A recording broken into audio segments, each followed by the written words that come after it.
Hello, എല്ലാവർക്കും നമസ്കാരം. ഇന്നത്തെ ക്ലാസ്സിൽ നമ്മൾ ഡിസ്കസ് ചെയ്യുന്നത് 2026 മെയ് മാസത്തിലെ ഏറ്റവും പ്രധാനപ്പെട്ട കറണ്ട് അഫയേഴ്സ് ആണ്. മാക്സിമം നിങ്ങൾ കറണ്ട് അഫയേഴ്സ് ക്ലാസ്സിൽ വെച്ച് തന്നെ പഠിച്ചു പോകാനായിട്ട് ശ്രമിക്കുക. അതുപോലെ നിങ്ങളെക്കൊണ്ട് പറ്റുന്നത്രയും തവണ നിങ്ങൾ റിവിഷൻ ചെയ്യുക. റിവിഷൻ ചെയ്താൽ മാത്രമേ നിങ്ങൾ പഠിച്ചതൊക്കെ നിങ്ങൾക്ക് ഓർമ്മയിലുണ്ടാവുകയുള്ളൂ. അതുകൊണ്ട് തന്നെ റിവിഷൻ മസ്റ്റായിട്ട് ചെയ്യാൻ മറക്കരുത്. അപ്പോൾ നമുക്ക് ക്ലാസ്സിലോട്ട് കിടക്കാം. RBIയുടെ ഡെപ്യൂട്ടി ഗവർണറായി ചുമതലയേറ്റത് RBIയുടെ ഡെപ്യൂട്ടി ഗവർണറായി ചുമതലയേറ്റത് രോഹിത് ജെയിൻ. രോഹിത് ജെയിൻ ആണ് RBIയുടെ ഡെപ്യൂട്ടി ഗവർണറായി ചുമതലയേറ്റത്.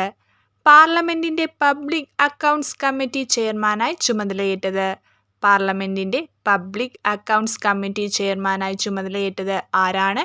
KC വേണുഗോപാൽ. KC വേണുഗോപാൽ ആണ് പാർലമെന്റിന്റെ പബ്ലിക് അക്കൗണ്ട്സ് കമ്മിറ്റി ചെയർമാനായി ചുമതലയേറ്റത്. 2026 ICC വനിതാ ട്വൻ്റി ലോകകപ്പിൽ ഇന്ത്യൻ ടീമിനെ നയിക്കുന്നത് 2026 ICC വനിതാ ട്വൻ്റി ലോകകപ്പിൽ ഇന്ത്യൻ ടീമിനെ നയിക്കുന്നത് ആരാണ്? ഹർമൻപ്രീത് കൗർ. ഹർമൻപ്രീത് കൗർ ആണ് 2026 ICC വനിതാ ട്വൻ്റി ലോകകപ്പിൽ ഇന്ത്യൻ ടീമിനെ നയിക്കുന്നത്. 2026 ആഗോള മാധ്യമ സ്വാതന്ത്ര്യ സൂചികയിൽ ഒന്നാം സ്ഥാനം നേടിയത് 2026 ആഗോള മാധ്യമ സ്വാതന്ത്ര്യ സൂചികയിൽ ഒന്നാം സ്ഥാനം നേടിയത് ഏത് രാജ്യമാണ്? നോർവേ. നോർവേയാണ് 2026 ആഗോള മാധ്യമ സ്വാതന്ത്ര്യ സൂചികയിൽ ഒന്നാം സ്ഥാനം നേടിയത്. അപ്പോൾ RBIയുടെ ഡെപ്യൂട്ടി ഗവർണറായി ചുമതലയേറ്റത് രോഹിത് ജെയിൻ. പാർലമെന്റിന്റെ പബ്ലിക് അക്കൗണ്ട്സ് കമ്മിറ്റി ചെയർമാനായി ചുമതലയേറ്റത് KC വേണുഗോപാൽ. 2026 ICC വനിതാ ട്വൻ്റി ലോകകപ്പിൽ ഇന്ത്യൻ ടീമിനെ നയിക്കുന്നത് ഹർമൻപ്രീത് കൗർ. 2026 ആഗോള മാധ്യമ സ്വാതന്ത്ര്യ സൂചികയിൽ ഒന്നാം സ്ഥാനം നേടിയത് നോർവേ. 2026 ആഗോള മാധ്യമ സ്വാതന്ത്ര്യ സൂചികയിൽ ഇന്ത്യയുടെ സ്ഥാനം. 2026 ആഗോള മാധ്യമ സ്വാതന്ത്ര്യ സൂചികയിൽ ഇന്ത്യയുടെ സ്ഥാനം എത്രയാണ്? 157. 157ാം സ്ഥാനമാണ് 2026 ആഗോള മാധ്യമ സ്വാതന്ത്ര്യ സൂചികയിൽ ഇന്ത്യയുടേത്. ഇന്ത്യയിലെ ആദ്യത്തെ കടലാസ് രഹിത സംസ്ഥാന ജുഡീഷ്യറിയായി പ്രഖ്യാപിച്ചത്. ഇന്ത്യയിലെ ആദ്യത്തെ കടലാസ് രഹിത സംസ്ഥാന ജുഡീഷ്യറിയായി പ്രഖ്യാപിച്ചത് സിക്കിം. സിക്കിമിനെയാണ് ഇന്ത്യയിലെ ആദ്യത്തെ കടലാസ് രഹിത സംസ്ഥാന ജുഡീഷ്യറിയായി പ്രഖ്യാപിച്ചത്. കേന്ദ്ര സമുദ്ര മത്സ്യ ഗവേഷണ സ്ഥാപനത്തിന്റെ ഏറ്റവും പുതിയ വാർഷിക റിപ്പോർട്ട് പ്രകാരം ഇന്ത്യയിൽ ഏറ്റവും കൂടുതൽ സമുദ്ര മത്സ്യം ലഭ്യമായ സംസ്ഥാനം. കേന്ദ്ര സമുദ്ര മത്സ്യ ഗവേഷണ സ്ഥാപനത്തിന്റെ ഏറ്റവും പുതിയ വാർഷിക റിപ്പോർട്ട് പ്രകാരം ഇന്ത്യയിൽ ഏറ്റവും കൂടുതൽ സമുദ്ര മത്സ്യം ലഭ്യമായ സംസ്ഥാനം ഏതാണ്? തമിഴ്നാട്. 2ാം സ്ഥാനം ഗുജറാത്ത്. 3ാം സ്ഥാനം കേരളം. തമിഴ്നാടാണ് കേന്ദ്ര സമുദ്ര മത്സ്യ ഗവേഷണ സ്ഥാപനത്തിന്റെ ഏറ്റവും പുതിയ വാർഷിക റിപ്പോർട്ട് പ്രകാരം ഇന്ത്യയിൽ ഏറ്റവും കൂടുതൽ സമുദ്ര മത്സ്യം ലഭ്യമായ സംസ്ഥാനം. 2ാം സ്ഥാനം ഗുജറാത്ത്. 3ാം സ്ഥാനം കേരളം. അപ്പോൾ 2026 ആഗോള മാധ്യമ സ്വാതന്ത്ര്യ സൂചികയിൽ ഇന്ത്യയുടെ സ്ഥാനം 157. ഇന്ത്യയിലെ ആദ്യത്തെ കടലാസ് രഹിത സംസ്ഥാന ജുഡീഷ്യറിയായി പ്രഖ്യാപിച്ചത് സിക്കിം. കേന്ദ്ര സമുദ്ര മത്സ്യ ഗവേഷണ സ്ഥാപനത്തിന്റെ ഏറ്റവും പുതിയ വാർഷിക റിപ്പോർട്ട് പ്രകാരം ഇന്ത്യയിൽ ഏറ്റവും കൂടുതൽ സമുദ്ര മത്സ്യം ലഭ്യമായ സംസ്ഥാനമാണ് തമിഴ്നാട്. 2ാം സ്ഥാനം ഗുജറാത്ത്. 3ാം സ്ഥാനം കേരളം. 2027 ലോക പാരാ അത്ലറ്റിക്സ് ചാമ്പ്യൻഷിപ്പിന് ആതിഥേയത്വം വഹിക്കുന്നത്. 2027 ലോക പാരാ അത്ലറ്റിക്സ് ചാമ്പ്യൻഷിപ്പിന് ആതിഥേയത്വം വഹിക്കുന്നത് ആരാണ്? താഷ്കന്റ്. താഷ്കന്റിലാണ് 2027 ലോക പാരാ അത്ലറ്റിക്സ് ചാമ്പ്യൻഷിപ്പ് നടക്കുന്നത്.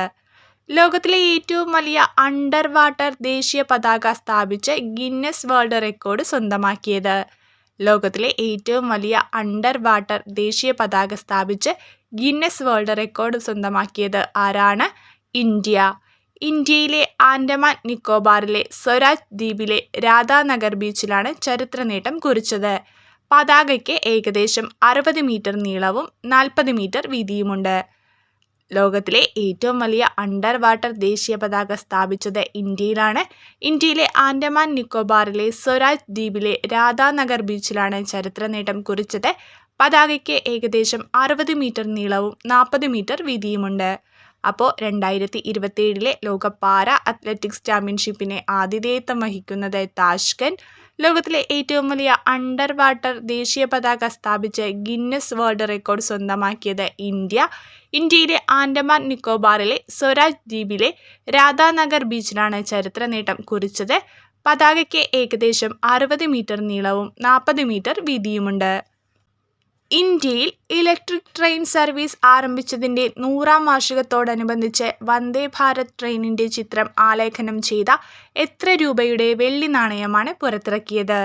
ഇന്ത്യയിൽ ഇലക്ട്രിക് ട്രെയിൻ സർവീസ് ആരംഭിച്ചതിന്റെ 100-ാം വാർഷികത്തോടനുബന്ധിച്ച് വന്ദേ ഭാരത് ട്രെയിനിന്റെ ചിത്രം ആലേഖനം ചെയ്ത എത്ര രൂപയുടെ വെള്ളി നാണയമാണ് പുറത്തിറങ്ങിയത്? 100 രൂപ. 100 രൂപയുടെ വെള്ളി നാണയമാണ് ഇന്ത്യയിൽ ഇലക്ട്രിക് ട്രെയിൻ സർവീസ് ആരംഭിച്ചതിന്റെ 100-ാം വാർഷികത്തോടനുബന്ധിച്ച് വന്ദേ ഭാരത് ട്രെയിനിന്റെ ചിത്രം ആലേഖനം ചെയ്ത് പുറത്തിറക്കിയത്. അടുത്തിടെ പ്രകാശനം ചെയ്ത നടൻ ഇന്ദ്രൻസിന്റെ ആത്മകഥ. അടുത്തിടെ പ്രകാശനം ചെയ്ത നടൻ ഇന്ദ്രൻസിന്റെ ആത്മകഥ ഏതാണ്? ഇന്ദ്രധനുസ്. ഇന്ദ്രധനുസാണ് അടുത്തിടെ പ്രകാശനം ചെയ്ത നടൻ ഇന്ദ്രൻസിന്റെ ആത്മകഥ. അപ്പോൾ ഇന്ത്യയിൽ ഇലക്ട്രിക് ട്രെയിൻ സർവീസ് ആരംഭിച്ചതിന്റെ 100-ാം വാർഷികത്തോടനുബന്ധിച്ച് വന്ദേ ഭാരത് ട്രെയിനിന്റെ ചിത്രം ആലേഖനം ചെയ്ത എത്ര രൂപയുടെ വെള്ളി നാണയമാണ് പുറത്തിറക്കിയത് എന്ന് ചോദിച്ചാൽ 100 രൂപയുടെ വെള്ളി നാണയം. അടുത്തിടെ പ്രകാശനം ചെയ്ത നടൻ ഇന്ദ്രൻസിന്റെ ആത്മകഥയാണ് ഇന്ദ്രധനുസ്. 48ാമത് മോസ്കോ രാജ്യാന്തര ചലച്ചിത്രമേളയിൽ മികച്ച സിനിമയ്ക്കുള്ള ഗോൾഡൻ സെന്റ് ജോർജ് പുരസ്കാരം നേടിയ മലയാള ചലച്ചിത്രം. 48ാമത് മോസ്കോ രാജ്യാന്തര ചലച്ചിത്രമേളയിൽ മികച്ച സിനിമയ്ക്കുള്ള ഗോൾഡൻ സെന്റ് ജോർജ് പുരസ്കാരം നേടിയ മലയാള ചലച്ചിത്രം ഏതാണ്? മോഹം. ഫാസിൽ റസാഖ് സംവിധാനം ചെയ്ത മോഹമാണ് 48ാമത് മോസ്കോ രാജ്യാന്തര ചലച്ചിത്രമേളയിൽ മികച്ച സിനിമയ്ക്കുള്ള ഗോൾഡൻ സെന്റ് ജോർജ് പുരസ്കാരം നേടിയ മലയാള ചലച്ചിത്രം. 48ാമത് മോസ്കോ രാജ്യാന്തര ചലച്ചിത്രമേളയിൽ മികച്ച നടിക്കുള്ള സിൽവർ സെന്റ് ജോർജ് പുരസ്കാരം ലഭിച്ചത്. 48ാമത് മോസ്കോ രാജ്യാന്തര ചലച്ചിത്രമേളയിൽ മികച്ച നടിക്കുള്ള സിൽവർ സെന്റ് ജോർജ് പുരസ്കാരം ലഭിച്ചത് ആർക്കാണ്? അമൃത കൃഷ്ണകുമാർ. മോഹം എന്ന സിനിമയിലെ അഭിനയത്തിന് അമൃത കൃഷ്ണകുമാറിനാണ് 48ാമത് മോസ്കോ രാജ്യാന്തര ചലച്ചിത്രമേളയിൽ മികച്ച നടിക്കുള്ള സിൽവർ സെന്റ് ജോർജ് പുരസ്കാരം ലഭിച്ചത്. അപ്പോൾ 48ാമത് മോസ്കോ രാജ്യാന്തര ചലച്ചിത്രമേളയിൽ മികച്ച സിനിമയ്ക്കുള്ള ഗോൾഡൻ സെന്റ് ജോർജ് പുരസ്കാരം നേടിയ മലയാള ചലച്ചിത്രമാണ് ഫാസിൽ റസാഖ് സംവിധാനം ചെയ്ത മോഹം. 48ാമത് മോസ്കോ രാജ്യാന്തര ചലച്ചിത്രമേളയിൽ മികച്ച നടിക്കുള്ള സിൽവർ സെന്റ് ജോർജ് പുരസ്കാരം ലഭിച്ചത് അമൃത കൃഷ്ണകുമാർ. ചിത്രം മോഹം. കെ. ഈശോ മത്തായിയുടെ ഏത് നോവലാണ് 2026-ൽ 50 വയസ്സ് തികഞ്ഞത്? കെ. ഈശോ മത്തായിയുടെ ഏത് നോവലാണ് 2026-ൽ 50 വയസ്സ് തികഞ്ഞത്? മനസ്സുകൊണ്ട് ഒരു മടക്കയാത്ര.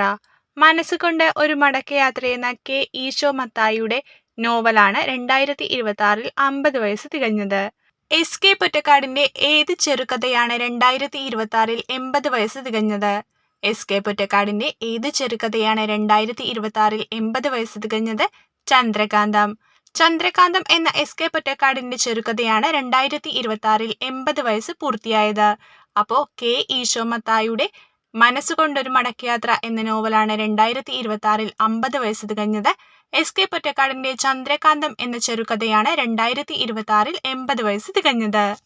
ദേശീയപാതകളിലെ ഒഴിഞ്ഞുകിടക്കുന്ന ഭൂമിയിൽ ഔഷധമരങ്ങൾ നട്ടുപിടിപ്പിക്കുന്നതിനായി നിതിൻ ഗഡ്കരി ആരംഭിച്ച സംരംഭത്തിന്റെ പേരെന്താണ്?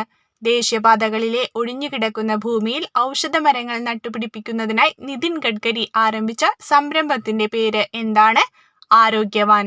ആരോഗ്യവനാണ് ദേശീയപാതകളിലെ ഒഴിഞ്ഞുകിടക്കുന്ന ഭൂമിയിൽ ഔഷധമരങ്ങൾ നട്ടുപിടിപ്പിക്കുന്നതിനായി നിതിൻ ഗഡ്കരി ആരംഭിച്ച സംരംഭം. ലോകത്തിലെ ആദ്യത്തെ സംയോജിത വന്യജീവി സർവകലാശാലയായ വൻതാര യൂണിവേഴ്സിറ്റി സ്ഥാപിതമാകുന്ന സംസ്ഥാനം. ലോകത്തിലെ ആദ്യത്തെ സംയോജിത വന്യജീവി സർവകലാശാലയായ വൻതാര യൂണിവേഴ്സിറ്റി സ്ഥാപിതമാകുന്ന സംസ്ഥാനം ഏതാണ്? ഗുജറാത്ത്. ഗുജറാത്തിലെ ജാംനഗറിലാണ് ലോകത്തിലെ ആദ്യത്തെ സംയോജിത വന്യജീവി സർവകലാശാലയായ വൻതാര യൂണിവേഴ്സിറ്റി സ്ഥാപിതമാകുന്നത്. അപ്പോൾ ദേശീയപാതകളിലെ ഒഴിഞ്ഞുകിടക്കുന്ന ഭൂമിയിൽ ഔഷധമരങ്ങൾ നട്ടുപിടിപ്പിക്കുന്നതിനായി നിതിൻ ഗഡ്കരി ആരംഭിച്ച സംരംഭമാണ് ആരോഗ്യവൻ. ലോകത്തിലെ ആദ്യത്തെ സംയോജിത വന്യജീവി സർവകലാശാലയായ വൻതാര യൂണിവേഴ്സിറ്റി സ്ഥാപിതമാകുന്ന സംസ്ഥാനം ഗുജറാത്ത്. ഗുജറാത്തിലെ ജാംനഗറിലാണ് യൂണിവേഴ്സിറ്റി സ്ഥാപിതമാകുന്നത്. അപ്പോൾ ഇത്രയും ക്വസ്റ്റ്യൻസ് ആണ് നമ്മൾ ഇന്ന് ഡിസ്കസ് ചെയ്തത്. ഇതെല്ലാം തന്നെ വളരെ ഇമ്പോർട്ടൻ്റ് ആയിട്ടുള്ള ക്വസ്റ്റ്യൻസ് ആണ്. എല്ലാ ക്വസ്റ്റ്യനും ഇപ്പോൾ തന്നെ പഠിക്കാനായിട്ട് ശ്രമിക്കുക. അതുപോലെ റിവിഷനും ചെയ്യുക. ഇതിനു മുമ്പുള്ള കറണ്ട് അഫയേഴ്സിൻ്റെയൊക്കെ ലിങ്ക് ഞാൻ ഡിസ്ക്രിപ്ഷനിൽ കൊടുക്കുന്നതായിരിക്കും. ഇൻ കേസ് എന്തെങ്കിലും മിസ്റ്റേക്ക് വരുവാണെങ്കിൽ കമൻറ്റ് ബോക്സിൽ പിൻ ചെയ്യുന്നതായിരിക്കും. എല്ലാവരും നന്നായി തന്നെ പഠിക്കാനായിട്ട് ശ്രമിക്കുക. അപ്പോൾ അടുത്ത ക്ലാസ്സിൽ കാണാം. താങ്ക്